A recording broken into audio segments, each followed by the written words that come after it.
साहब और सेवक में आपको तय करना है 25 मई को कि आपको साहब चाहिए कि सेवक चाहिए। साहब को पालिएगा, साहब को लाइएगा तो जिंदगी भर वही जैसे आज भी ठगी जा रहे हैं वैसे ठगाइएगा। तीसरी सरकार गिरा दे। लेकिन एनडीए से बढ़ना ना इंदिरा का बिहार में कमाऊ रहेगा नहीं, केहू को पक देगा वहां पर भला ही नहीं के भाई। हर देश में हर कोई बिहार के लोग पहुंच रहे, लेकिन कमाऊ नीतीश कुमार वाले नहीं कर। लेकिन अभी तक के राजनीति देखले बानी तो पूरा वर्ल्ड में मतलब बिहार की राजनीति बदनाम बा। वो इज्जत के बचावे खातिर बढ़िया नेता के चुनाव करी लोग। लेकिन अगर धर्म के नाम पे कहते हैं, धर्म के नाम पे लोग राजनीति कर रहे हैं तो ये गंदी राजनीति। केहू जाई तो जाए वाला हम दिया वाला हम तैबे करी, लेकिन मोदी ये बरी 400 पार बारन तो पार हुई हो। मोदी जी हर घर में हो शिक्षा, यही है जीवन यादव की इच्छा। बस बिहार में भी बुलडोजर बाबा जैसे नेता चाहिए वही वोट दी लोग वालों। हम तो बिहार से लेके हम यूपी से बनी, लेकिन हम चाहें कि बिहार से भी बुलडोजर बाबा के जैसे आदमी हो वही वोट दी लो। और नॉमिनेशन ऐसा हो कि लोगों को लग जाए कि 25 मई को जब चुनाव होगा तो 4 को चुनाव जीवन यादव जीतेगा। ये नॉमिनेशन तय करेगा। बाबा केकरा के वोट करे जा रहल बानी आपकी बेटी?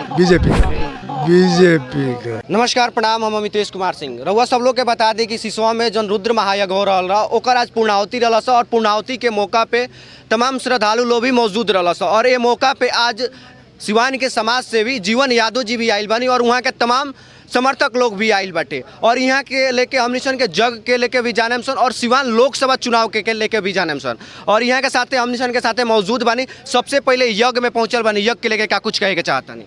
पहले हाथ जोड़ के सिवान की समस्त जनता को दिल से प्रणाम। देखिए, जग होना चाहिए। जग एकता का प्रतीक है। ऊंच नीच जाति पाति से हट के सब लोग समांतर जमीन पर बैठ के कथा सुनते हैं तो हम इसको बहुत ही सराहनीय कार्य मानते हैं और जो लोग भी जग कराते हैं वो बहुत ही सराहनीय कार्य करते हैं, वो धन्यवाद के पात्र हैं। और देखल जाओ तो लगातार क्षेत्र में सबसे ज़्यादा यज्ञ होताटे, कहीं ना कहीं लोग जागल बाटे और सनातन के लेके प्रचार में भी जुटल बा लोग। जी, ये तो बहुत अच्छा है। सनातन कई वर्षों से सनातन से हम लोग आ रहे हैं, जग होते आ रहा है, लेकिन जब ये इस समय ये जो हम लोग नया पीढ़ी है, यहाँ हर गांव में जग हो रहा है। ये एक तरह से हिंदुत्व का नारा है। जैसे हिंदुत्व की पूजा पाठ अगर बढ़ जाए तो समझिए कि लोगों की विचारधारा बदल रही है। लोग विचारधारा जा रहा है कि हम धर्म के नाम पे भगवान के शरण में लोग जा रहे हैं और ये होना जरूरी है। अगर जितना ज़्यादा धर्म बढ़ेगा, जितना पूजा पाठ होगा, उतनी मानसिकता लोगों की बदलेगी। या मानसिकता बदलेगी तो जाहिर सी बात है कहीं ना कहीं अच्छाई बढ़ेगी और अच्छाई की जीत होगी। थोड़ा सा धार्मिक चीज़ से हटकर हम सिवान राजनीति पे चर्चा करे के चाहें।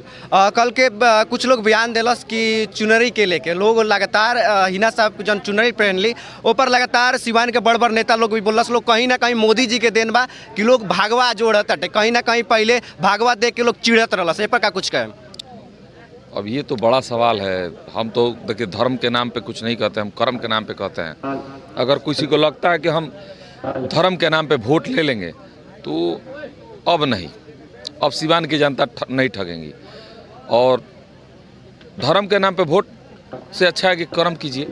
जो लोग धर्म के नाम पे चुनरी या चाहे जो भी कर रहे हैं उनको कहिए कि कर्म करें। हम अगर कर्म किए हैं तभी ना आए हैं समाज में आके कह रहे हैं कि नहीं हमने ये किया है, अगर आप मुझे वोट दीजिएगा मैं चुनाव जीतूंगा तो ये करूंगा। कुछ किया हूँ, दिखाया हूँ, तब कुछ करने की बात करता हूँ। ऐसा नहीं कि मैं ऐसे ही खाली चला आया हूँ। तो कुछ करिए, विकास दिखाइए खुद करके अपने बदौलत, और तब देखिए कि जनता आप पे विश्वास करके आपको चुनाव जिताएंगी और तब आप जनता का काम कीजिए पद पे रह के। लेकिन अगर धर्म के नाम पे कहते हैं, धर्म के नाम पे लोग राजनीति कर रहे हैं तो ये गंदी राजनीति है, नहीं करना चाहिए। देखल जाओ तो युवा सब में काफ़ी राउर पैठ बाटे, युवा भी रउआ के बहुत चाहेलन। युवा खातिर का कुछ अपील करम सिवान? युवा से यही अपील करेंगे हाथ जोड़ के, मेरे भाई लोग, हम आपके लिए विश्वविद्यालय रह रहे हैं। अगर हम आते हैं तो यूनिवर्सिटी बनेगा और आपका शिक्षा बढ़ेगा और आपका रोजगार बढ़ेगा। जब आप शिक्षित होइएगा तभी रोजगार बढ़ेगा। और कुछ स्लोगन बा जन काफ़ी वायरल होता, उका का स्लोगन बा तमाम हमारे जन दर्शक बने हुआ से बताए के चाहें। साहब और सेवक में आपको तय करना है 25 मई को कि आपको साहब चाहिए कि सेवक चाहिए। साहब को पालिएगा, साहब को लाइएगा तो जिंदगी भर वही जैसे आज भी ठगी जा रहे हैं वैसे ठगाइएगा। सेवक लाइएगा, आपके बीच रहेगा, आपकी समस्या का निदान करेगा, आपके दुख सुख में हमेशा साथी बन के खड़ा रहेगा। और दूसरा एगो स्लोगन बा युवा सबके लोग के लेके, हर घर में हो शिक्षा, यही है जीवन यादव की इच्छा। और सिंबल और सोच की लड़ाई में सोच को जिताइए। सिवान में बदलाव आएगा। सिवान में बदलाव लाने का ऐलान है। 25 मई को जब आप चुनाव पे वोट देने जाइए तो ये सोच के जाइए कि मेरे बच्चे का भविष्य कहाँ है, मेरे बच्चे का भविष्य कहाँ है, मेरे आने वाली पीढ़ी का भविष्य कहाँ है। अगर कोई भी कर्मठ आदमी उस पद पे आएगा, मैं आता हूँ तो कुछ ऐसा करके दिखाऊंगा कि आगे आप एग्जाम्पल बनाइएगा मुझे कि नहीं, विकास पुरुष हो तो ऐसा होना चाहिए। जीवन यादव जैसा आदमी होना चाहिए जो काम करके दिखाया है।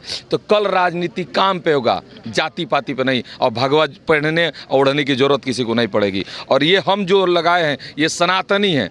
टीका हम शुरू से लगाते हैं, सनातनी है तो करते हैं, सनातनी है। गर्मी का दिन है तो गमछा लिए हुए हैं और गर्व से कहते हैं कि हम हिंदू हैं। और दू तारीख के नॉमिनेशन होके जा रहा बा, ओकरा के लेके तमाम जनता जनार्दन से हाथ जोड़ के अपील करेंगे कि बहुत सारी संख्या में आइए, आशीर्वाद दीजिए और नॉमिनेशन ऐसा हो कि लोगों को लग जाए कि 25 मई को जब चुनाव होगा तो 4 को चुनाव जीवन यादव जीतेगा। ये नॉमिनेशन तय करेगा। तो रउआ सब लोग जीवन यादव जी के सुनत रहनी हैं, जौन की सिवान के समाज सेवी हैं और यहाँ के युवा में काफ़ी पैठ बाटे और युवा के नेता भी हैं। और एजस तमाम जो लोग बाटे इस सब लोग के भी हम सिवान के राजनीति पे लेके चर्चा करें। बाबा बानी सबसे पहले सिवान लोकसभा केकरा के चुने जा रहा बाटे, के नेता बने जा रहा भाई जाके? देखी नेता तो बहुत आयल बहुत गईल, लेकिन ये वे कि हमनी के तो जानते बानी कि रोबा केकर आदमी हो सन। हमनी के केहू के आदमी ना, हम जहाँ देश के नाम सर्वोत्तम आज गर्व से कहतानी सन कि कन्याकुमारी से लेके आ जम्मू कश्मीर तक लहराता तो सिर्फ भगुआ रहलाता, एकरा अलावा तो लहराता कहीं ना कहीं भागवा का असर बा। वैसे जितना भी नेता होता रहा भागवा ओढ़ के ही आवत रहा। तो भागवा केहू ओढ़ी केहू आई केहू जाई तो जाए वाला आमदी आवे वाला आमदी तैबे करी। लेकिन मोदी ये बेरी 400 पार बारन तो पार हुई हो। मोदी जी 400 पार बारा नहीं, युवा और बानी का लगा और भी युवा बाड़ा क्या कुछ होके जा रहा बा सिवान लोकसभा में? युवा केकरा के वोट करे जा रहा बड़ा? और भी चाचा बानी क्यों कुछ बाबा सिवान लोकसभा में लोग कहाँ वोट करे जा रहा बा? केकरा के नेता चुने जा रहा?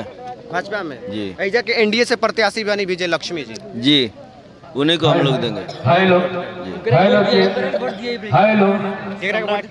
शर्मा चौधरी के वोट ना दिए। केकरा का वोट युवा देवे जा रहा बड़ा? उपेंद्र कुशवाहा रमेश सिंह कुशवाहा के निर्दलीय से बाड़े। केकरा के युवा सिवान के वोट करे जा रहा है? ये बढ़िया सेवा करे, आप लोग प्रोग्राम प्रारंभ करें क्योंकि आप दोनों व्यास लोगों के कार्यक्रम को और भी युवा वालों जनता लगा सिवान राजनीति पे हमनी के जाने के चाहे तमाम युवा के काम उठबा का ऐसे युवा शक्ति राष्ट्र शक्ति होकलन। युवा जेकरा के चाहिए सरकार में लियन, जेकर चाहिए सरकार गिरे। तमाम युवा लोग भी बालो इन सब लोग के हमनी के जाने के चाहे आखिर युवा का सोच के केकरा का वोट करे जा रहा बड़ा और का सोच के कौन नेता आवे जा रहा बड़ा सिवान में? केकरा करे नीतीश के सरकार गिरा दे। लेकिन एनडीए से बड़ा ना इंदिरा का बिहार में कमाऊ रहेगा नहीं, केहू को पक देंगे। कमाऊ भला ही नहीं के भाई, हर देश में हर कोई बिहार के लोग पहुंच रहे, लेकिन कमाऊ नीतीश कुमार वाले नहीं कर बिहार के नाम नीतीश कुमार के गिरा देवे। तो केकरा के वोट करे जा रहा है? जैसे सांसद के दियाई जोकरा बाद लौकी दियाई जलो की, लेकिन नीतीश कुमार के वोट ना दिया ना दे। हम अपना दिल से कहते हैं ना देवे दे, हम कहते हैं ना दे, ना वोट देवे दे ना देवे दे। बाबा केकरा का वोट करे जा रहा बानी आपकी मेरी? बीजेपी का। बीजेपी एनडीए के तरफ से बानी विजय लक्ष्मी कुशवाहा। बीजेपी के वोट दिए। बीजेपी के वोट दिए। बीजेपी के काहे वोट दें ये बताई? बीजेपी के काहे वोट दें? ऐसे कि बीजेपी अच्छा भी काम करता है और बहुत बढ़िया भी व्यवस्था बा, लेकिन अब लड़का सब सोच जौन बात है दूसरा बात। हाँ बीजेपी में हो तो हिना मैडम बोले हाँ कोई बात नहीं, बीजेपी के वोट दिए। 25% दिया ही बीजेपी को। केकरा के वोट देवे जा रहा बड़ा नहीं बा? बीजेपी के।